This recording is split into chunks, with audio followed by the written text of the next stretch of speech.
అండి. ఈరోజు నేనైతే క్యాలీఫ్లవర్ కర్రీ చేశాను. మీలో ఎంతమందికి క్యాలీఫ్లవర్ కర్రీ అంటే ఇష్టమో కామెంట్ చేయండి.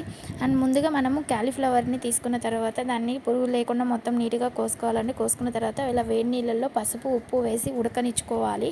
ఇది బాగా ఉడికిన తర్వాత అంటే ఏదైనా పురుగులు అవి ఇవి మనం చూడలేని ఉండి పోతాయండి వడగట్టేసుకుంటే. తర్వాత ఇవన్నీ బాగా కొంచెం మెత్తగా ఉడికిన తర్వాత ఇలా ప్లేట్‌లోకి తీసుకొని ఆరబెట్టుకోవాలండి.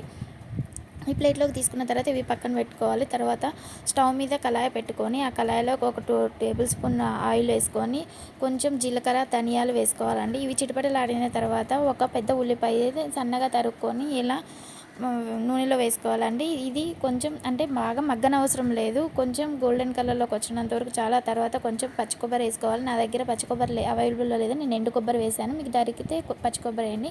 ఆ తర్వాత టమాటాలు ఒక 4 తీసుకున్నానండి. ఇవి తీసుకొని దీని మీద అంటే మనం ఇలా ప్రెస్ చేసి తోలు సపరేట్ అయ్యేంత వరకు మగ్గనిచ్చుకోవాలి. నాకైతే 2-3 మినిట్స్ పట్టింది. ఆ తర్వాత కొంచెం పచ్చిమిర్చి, రుచికి తగ్గట్టు ఉప్పు, కారం వేసుకొని మగ్గనివ్వాలండి. ఇది టోటల్గా మగ్గిన తర్వాత అంటే టమాటాలకి స్కిన్ వేరేంత వరకు మగ్గనిచ్చుకోవాలండి. ఆ తర్వాత మగ్గిన తర్వాత తీసి పక్కన ఆరబెట్టుకోవాలండి. అదే కళాయిలో అదే కళాయిలో కొంచెం నూనె వేసుకొని జీలకర్ర, ఆవాలు, కొంచెం కరివేపాకు వేసుకొని బాగా చిటపటలాడనివ్వాలండి. ఆ తర్వాత మనం ఇందాక తీసి పెట్టుకున్నది ఆరిన తర్వాత మిక్సీ జార్లో వేసుకొని గ్రైండ్ చేసుకోవాలండి. ఆ మిశ్రమాన్ని దీంట్లో ఈ నూనెలో వేసుకొని బాగా మిక్స్ చేసుకోవాలి.